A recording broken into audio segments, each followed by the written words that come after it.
Eu aproveito para chamar o próximo palestrante, que, na verdade, fará 2 palestras.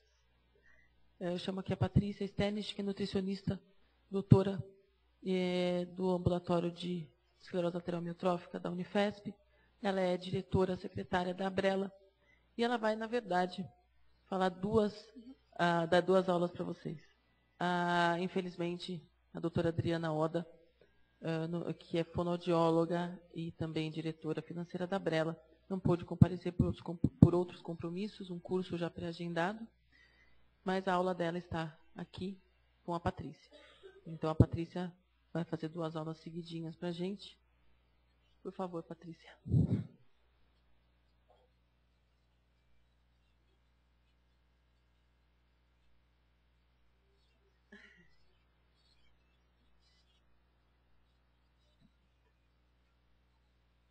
Bom, em primeiro lugar, bom dia a todos. Obrigada mais uma vez pelo convite. É um prazer enorme estar aqui novamente com vocês. Então, como a Tatiana já falou, eu estou aqui hoje representando a fonoaudiologia e a nutrição, uma vez que são 2 áreas extremamente interligadas no tratamento da esclerose lateral amiotrófica. Então, a apresentação ela faz uma mescla, uma mista das 2 áreas.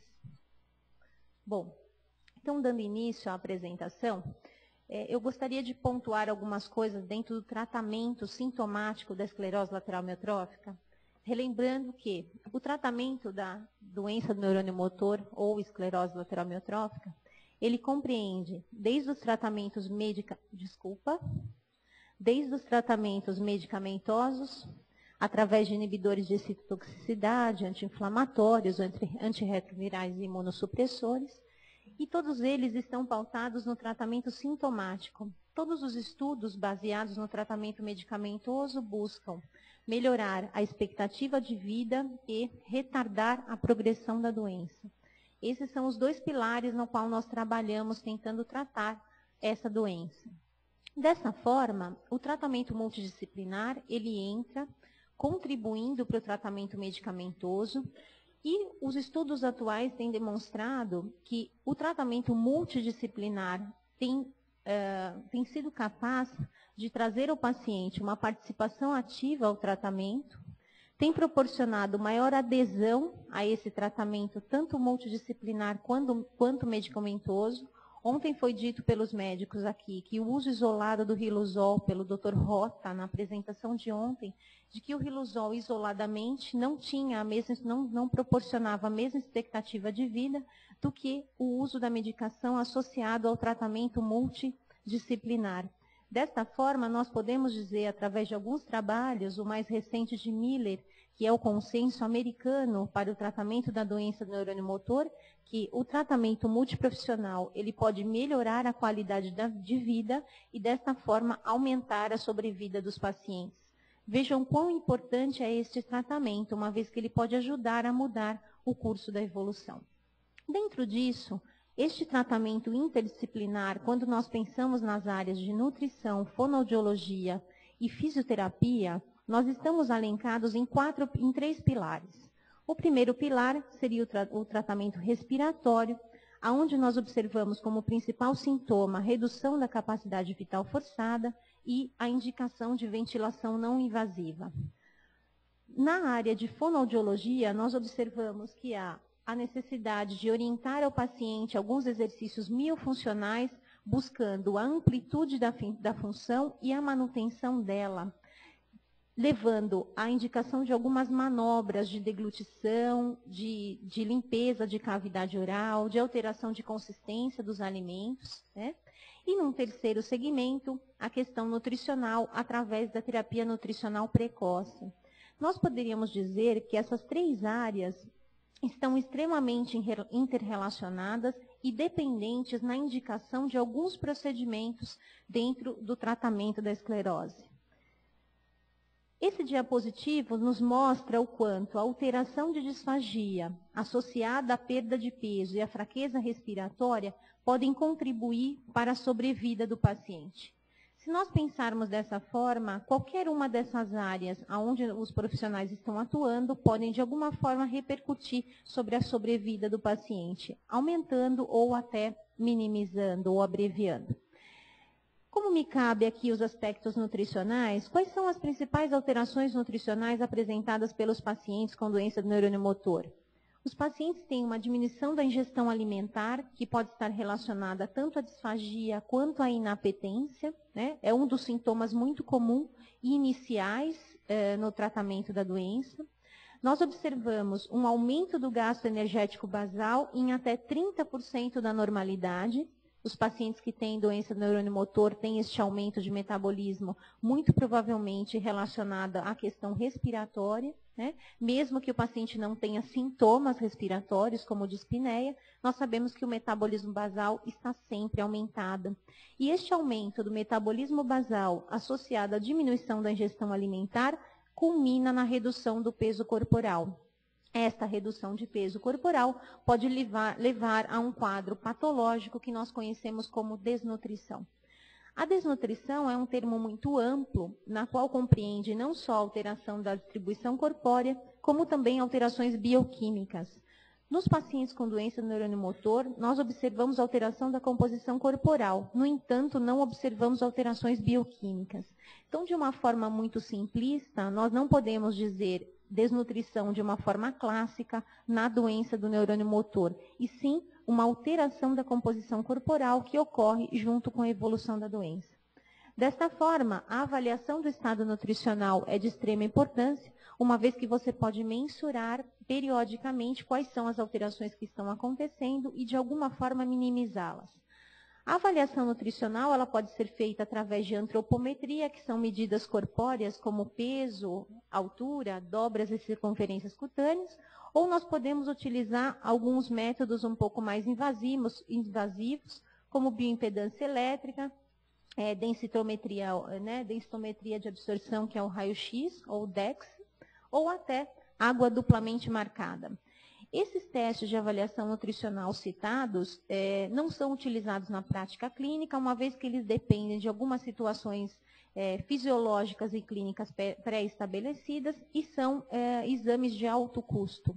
De uma forma um pouco mais simples, nós observamos que a medida do índice de massa corpórea é o parâmetro utilizado hoje em dia para avaliação do estado nutricional do paciente nos grandes centros de estudo, inclusive centros internacionais. A terapia nutricional, visando manter essa perda de peso que acontece com o paciente, ela deve ser feita precocemente e, inicialmente, nós fazemos através da terapia nutricional oral.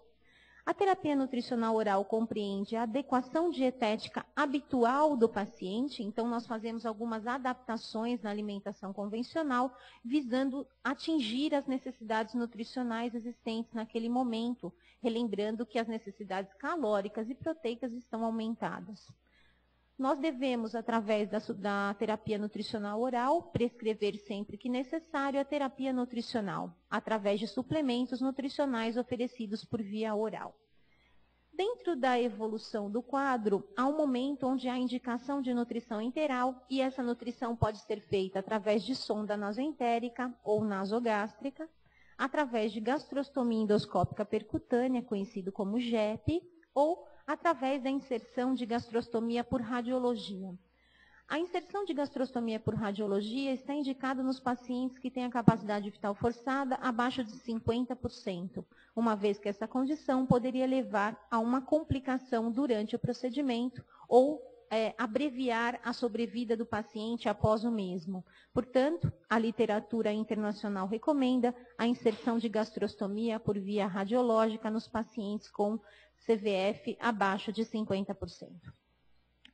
Dentro disso, voltando um pouquinho aos aspectos fonoaudiológicos, uma vez que nós falamos da terapia oral, nós só vamos conseguir fazer terapia nutricional oral se o paciente tiver os aspectos fonoaudiológicos de fraqueza da região oral bem estabelecidos e controlados através dos exercícios miofuncionais.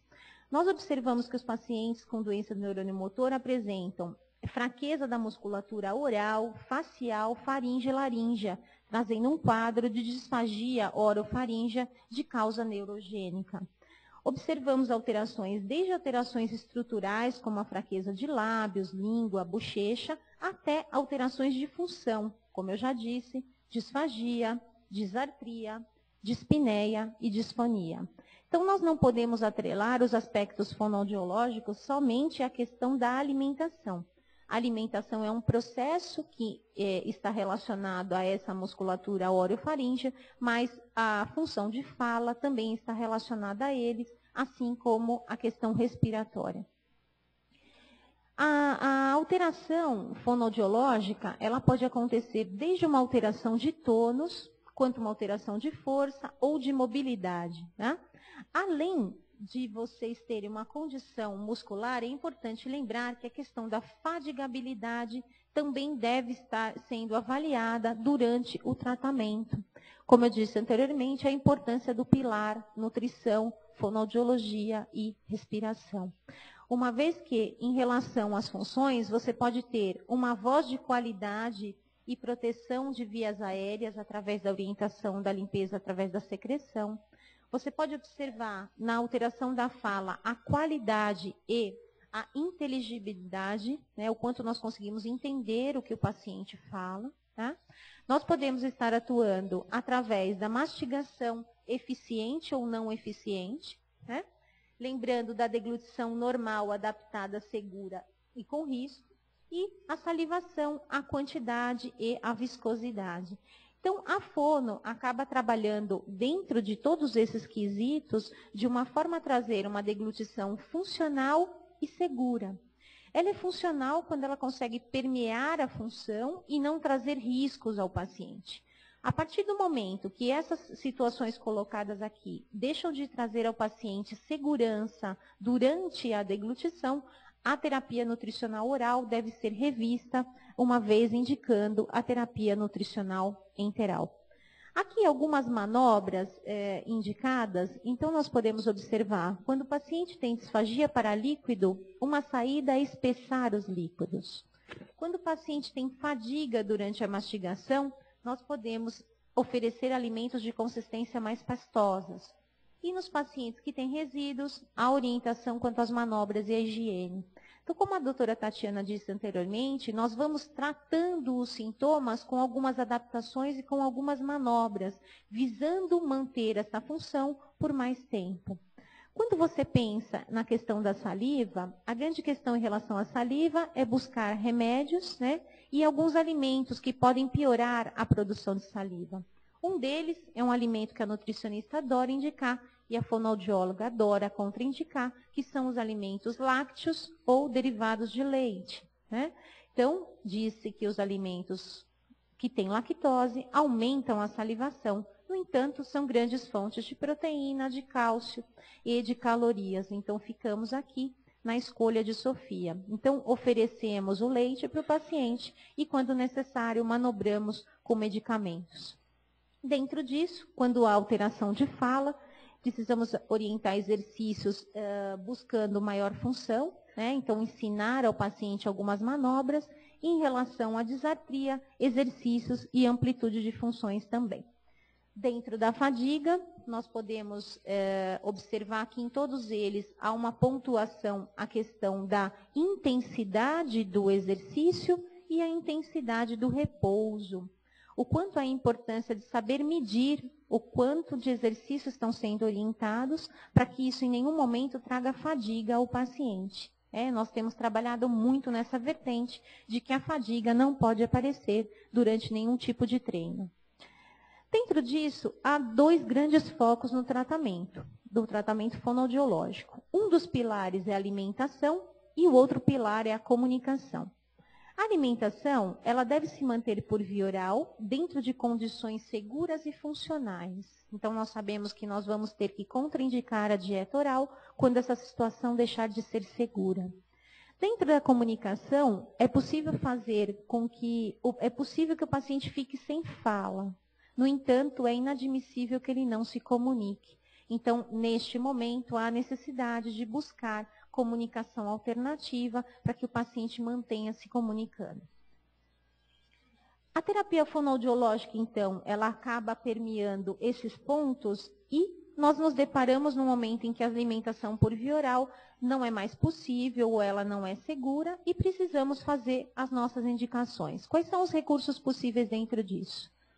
Desculpa. O recurso dentro disso é você fazer a transição funcional e através de meios alternativos.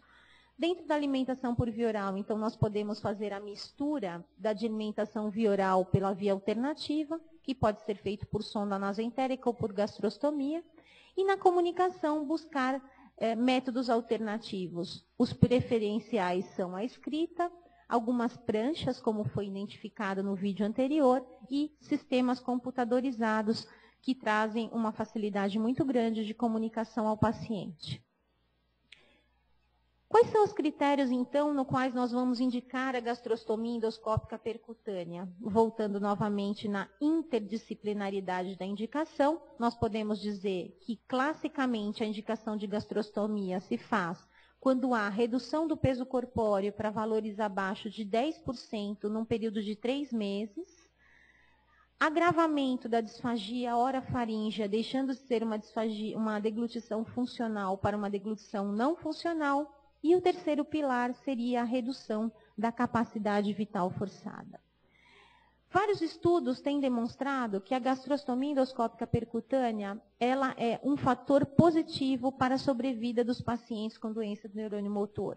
Então, como a doutora Tatiana disse, há uma forma de se tratar e uma vez que um procedimento pode colaborar para a sobrevida dos pacientes, nós devemos buscar indicá-lo o quão precoce isso for possível. A evolução do estado nutricional e o momento de indicação de gastrostomia também têm sido citados como fatores prognósticos. Então vejam que mais importante do que indicar a gastrostomia é a manutenção do estado nutricional durante a evolução da doença. Dentro disso, foi feito um estudo no setor de doenças neuromusculares da Escola Paulista de Medicina, onde avaliou-se o efeito dos aspectos nutricionais na sobrevida de pacientes com doença do neurônio motor. O estudo foi realizado seguindo os protocolos de avaliação nutricional, como eu já disse para vocês, através de uma avaliação nutricional, a classificação do estado nutricional e as condutas. Quando a perda de peso fosse superior a 10%, a indicação de gastrostomia. Dos aspectos fonoaudiológicos, a avaliação fonoaudiológica, observando qual é o tipo de disfagia que o paciente apresenta, se essa alteração da deglutição ela é funcional ou não. Quando ela deixa de ser funcional, fazemos a indicação de gastrostomia. E o terceiro quesito seria a redução da capacidade vital forçada. Quando ela chega em torno de 50%, seria o momento de indicação de gastrostomia. Vocês devem perguntar, então se existem 3 critérios, nós precisamos atingir os 3 critérios para poder indicar a gastrostomia? Não. Nós podemos, em avaliação conjunta, classificarmos o peso desse item dentro da evolução da doença. Se nós estamos falando de um paciente com paralisia bulbar progressiva, a disfagia e o comprometimento respiratório são muito mais precoces do que a perda de peso. O mesmo não acontece para a esclerose lateral amiotrófica, onde os pacientes apresentam a perda de peso precocemente, e na sequência a disfagia e, subsequentemente, a redução de CVF. Então, cada caso é um caso, os 3 itens não precisam estar presentes para indicação, basta que um tenha um peso grande dentro da evolução do tratamento. Dentro disso, o que nós pudemos observar? Foram avaliados 128 pacientes, dos quais 52 pacientes tinham paralisia bulbar progressiva, 71 pacientes tinham esclerose lateral amiotrófica e 4 pacientes tinham atrofia muscular progressiva. Pudemos observar que 47% dos pacientes com paralisia bulbar progressiva aceitaram a colocação de gastrostomia e 53% dos pacientes com esclerose lateral amiotrófica também realizaram o procedimento. Dentro disso, o que nós podemos observar é que a precocidade da indicação de gastrostomia ela é muito protetora para a evolução da doença. Os consensos americanos e os consensos europeus recomendam que a gastrostomia seja colocada precocemente.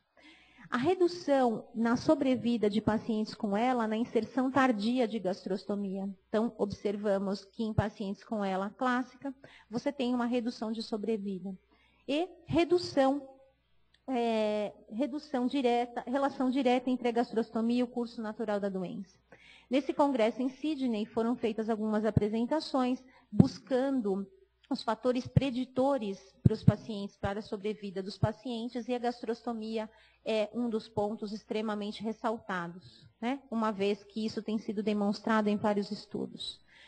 Desse procedimento, do qual eu disse a vocês, 128 pacientes, nós tivemos sucesso em 98% dos casos. Nós observamos 35% das complicações, observamos 35% de sinais flogísticos, que é uma pequena inflamação na região da gastrostomia. Observamos 5% de infecção na ostomia, 2% de complicações mais graves e ausência de óbito em 30 dias. Isso é muito bom, uma vez que a literatura demonstra infecção na gastrostomia de 15% e nós observamos de 5%. Então, nós temos uma taxa de infecção muito baixa na população estudada. Em complicações graves de 8% a 30%, nós observamos 2% de complicações graves e de complicações graves, a mortalidade em 30 dias é um dos temas mais apontados nos estudos, né? Os estudos realizados por esses pesquisadores aqui, ao longo de todos esses anos, demonstram que a gastrostomia pode abreviar a sobrevida do paciente nos primeiros 30 dias após o procedimento. Nós não observamos em 128 pacientes nenhum óbito em 30 dias, mostrando o quanto o procedimento teve sucesso nessa amostra, nesse grupo de pacientes. A capacidade vital forçada abaixo de 50% do predito, que é o fator marcador para indicação de gastrostomia, nesse grupo que eu apresentei a vocês, nós realizamos gastrostomia com uma média de CVF de 42%. Então, nós ousamos realizar o procedimento em pacientes com capacidade vital forçada abaixo da indicação da literatura. No entanto, nós fizemos algumas adaptações durante o procedimento. Uma delas é que os pacientes sejam ventilados em BIPAP durante o procedimento, através de uma máscara nasal. Isso tem trazido sucesso para os nossos procedimentos e a literatura já faz menção a essa adaptação, para que não se tenha nenhum risco durante o procedimento. No entanto, fica a chamada de que pacientes com CVF abaixo de 50% têm maior risco para o procedimento. Dentro da terapia nutricional, desses 128 pacientes, nós observamos que 55% deles optaram por dieta artesanal, que são dietas preparadas através de alimentos in natura, onde nós fazemos a orientação da liquefação dos alimentos, do peneiramento e da oferta ao paciente pela gastrostomia.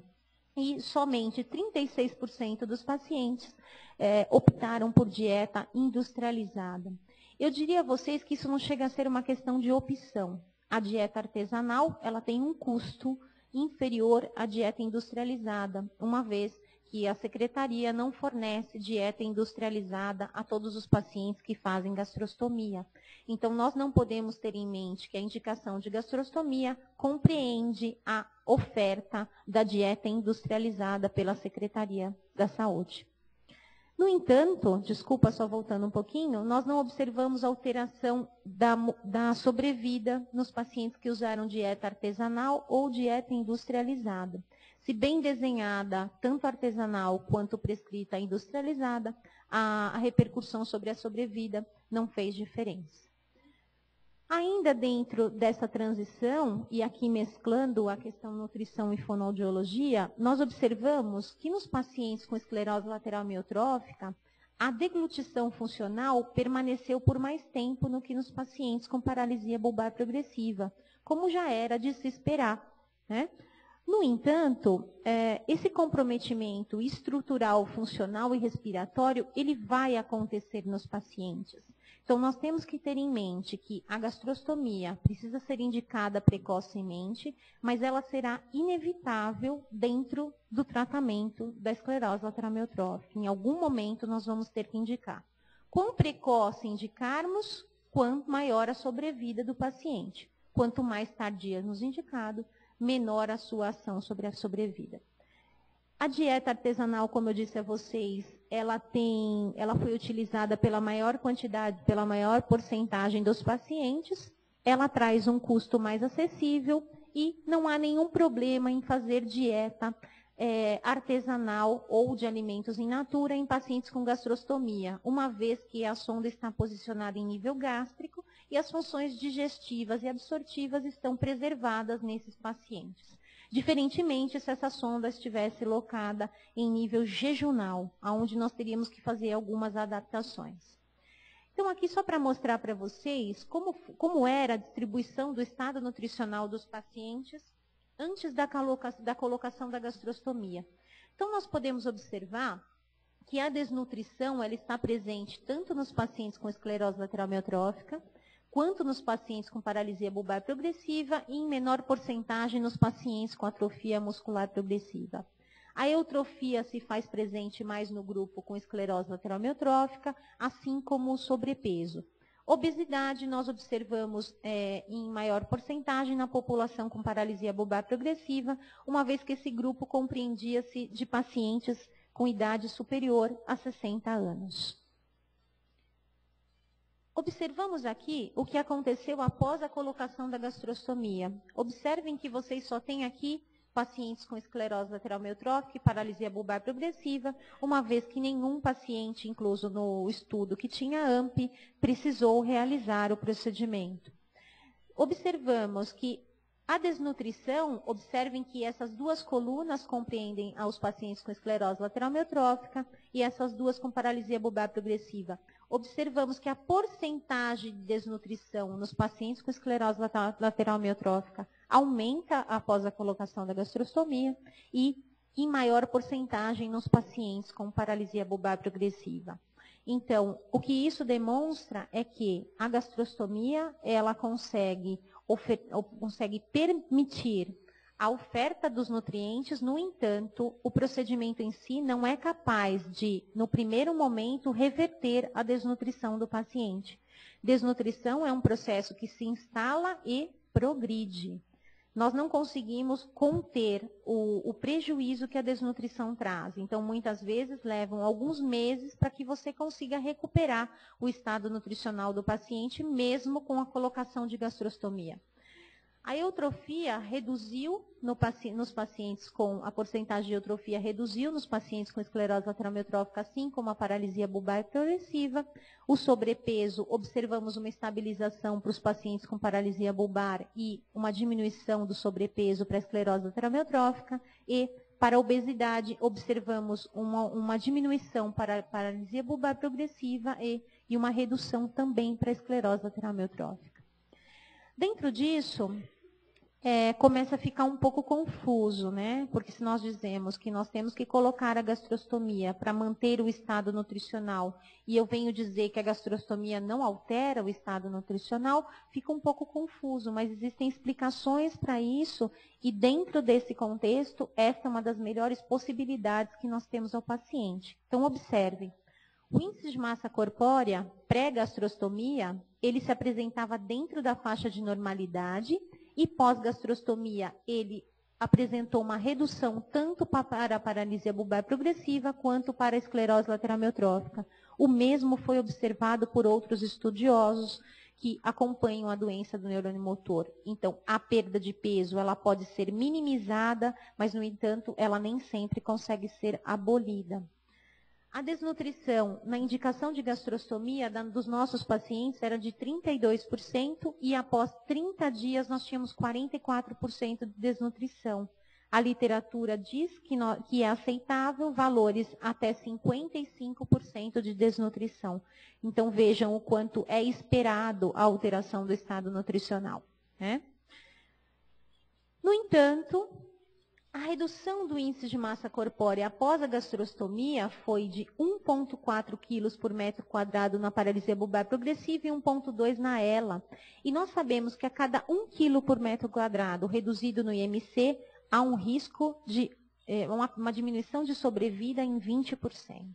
Então, a cada medida que se perde, perdemos em tempo, né? A taxa de redução de peso não parece estar significantemente associada com a sobrevida, como a presença de desnutrição. Aqueles pacientes que estavam desnutridos previamente foram os pacientes que acabaram colaborando para essa piora na estatística. Então, o que nós poderíamos dizer é que a desnutrição não pode se instalar nessa doença. Após instalado, o risco de piora é muito grande. Então, cabe-nos muito mais prevenir desnutrição do que tratar desnutrição. O que nós observamos do estado nutricional em relação aos grupos é que os pacientes com esclerose lateral amiotrófica houve um aumento da desnutrição, diminuição de eutrofia, sobrepeso e obesidade, enquanto que os pacientes com paralisia bulbar progressiva, aumento de desnutrição e obesidade e diminuição de eutrofia, o mesmo observado por outros estudos no mesmo segmento. Vale a pena chamar a atenção para esse diapositivo, que nos diz que o estado nutricional dos pacientes que têm doença do neurônio motor do tipo esclerose lateral amiotrófica são os pacientes que terão o estado nutricional mais comprometido durante a evolução da doença. Observamos que isto pode estar relacionado à espasticidade presente na esclerose lateral amiotrófica, às fasciculações, há um aumento de gasto energético basal por conta de espasticidade de fasciculações e pelo comprometimento bulbar tardio. Eu disse anteriormente que os pacientes com paralisia bulbar progressiva, eles têm inicialmente a disfagia e a perda de peso, enquanto que os pacientes com esclerose lateral amiotrófica, a disfagia cursa de uma forma um pouco mais lenta e a parte respiratória, o comprometimento respiratório também. E talvez isso acabe nos levando a fazer a indicação de gastrostomia tardiamente, uma vez que os sintomas que levam à indicação da gastrostomia classicamente não estão presentes nesses pacientes precocemente. No entanto, essa terapia nutricional ela é muito positiva dentro do tratamento, uma vez que a terapia nutricional minimizou a perda de peso. Nós tínhamos um grupo que fez gastrostomia e um grupo que não fez gastrostomia. E vocês podem observar que o grupo que não fez gastrostomia teve uma piora do estado nutricional e isso por si só pode levar a uma piora de sobrevida. Observamos também a importância da manutenção do estado nutricional. A intervenção nutricional precoce, ela é mais importante do que o momento da indicação da gastrostomia. Observamos, então, no modelo final desse estudo, nós fizemos uma regressão proporcional de Cox, segundo as variáveis para cada paciente, e nós observamos que, para os pacientes com paralisia bulbar progressiva, a exclusão da alimentação por via oral e a precocidade na indicação de gastrostomia demonstraram um aumento de sobrevida de 3,5 vezes mais. Então, exclusão da alimentação por via oral e indicação precoce de gastrostomia fez com que os pacientes vivessem 3,5 vezes mais. Nos pacientes com esclerose lateral amiotrófica, nós observamos dentro do mesma linha de estudo que o IMC prévio e o tempo de indicação de gastrostomia protegeram o paciente 2,5 vezes mais. Então, observem que as indicações, os modelos de indicação de gastrostomia não são os mesmos dentro da mesma doença. Estamos falando de doença do neurônio motor, no entanto, com forma de manifestação diferente. Não dá para indicar a gastrostomia para os pacientes com paralisia bulbar progressiva e esclerose lateral amiotrófica seguindo os mesmos critérios. Isso é de extrema importância. Finalizando as nossas conclusões do estudo, esse estudo está em fase de publicação. O que nós podemos concluir é que o aspecto nutricional é um fator prognóstico independente. A nutrição pode ajudar o paciente a viver mais e melhor. A perda de peso corporal e o agravamento da disfagia foram indicadores precoces da terapia nutricional enteral, enquanto que a capacidade vital forçada, um indicador tardio. Nós não indicamos a gastrostomia por conta de CVF. Observamos que nas doenças do neurônio motor, a esclerose é a forma de manifestação que demonstra uma maior depressão do estado nutricional. Necessidade de intervenção nutricional precoce, sistemática, desde o momento diagnóstico. Precisamos tratar o estado nutricional desde que descobriu a doença, e não só com a colocação da gastrostomia. Finalizando, diante disso, a interdisciplinaridade, como eu disse a vocês aqui, nós estamos extremamente interligados. A interdisciplinaridade dentro da doença do neurônio motor, por ter um caráter multifatorial, não há outra forma de tratar, senão pautado nessa inter-relação de todas as áreas. Era isso aqui os nossos e-mails e contato. Muito obrigada.